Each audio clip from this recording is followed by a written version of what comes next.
আজকে 7টা ছক্কা মারলে সব মিলে 29 ছক্কা হয়ে গেল। আসলে বাংলাদেশের মধ্যে এই একজন ছক্কা রেকর্ড। বিপিএলে যদি হিসাব করি তাহলে শুধু একজন আছে করে টেস্ট গেম। যদি প্লেঅফ খেলতে পারে তাহলে 3টা থেকে 5টা ম্যাচ খেলে সর্বোচ্চ 5টা ম্যাচ যদি প্লেঅফ খেলে তাহলে আসলে গেমের ছক্কা রেকর্ড আসলে ছক্কা থাকবে, কিন্তু 30-35 ছক্কা মেনে নিতে হবে। আমি কখনো ভাই এইভাবে চিন্তা করি না।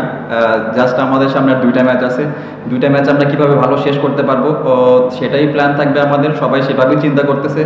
যদি হয়ে যায় হয়ে যেতে পারে, বাট আমি নর্মাল যে প্ল্যানে খেলি সেম প্ল্যানে খেলার চেষ্টা করব। ছক্কার জন্য আসলে কিভাবে নিজে প্রস্তুত করবে, রহস্যটা কি? নিজে প্রস্তুতির বিষয়টা এটার কোনো রহস্য নাই ভাই।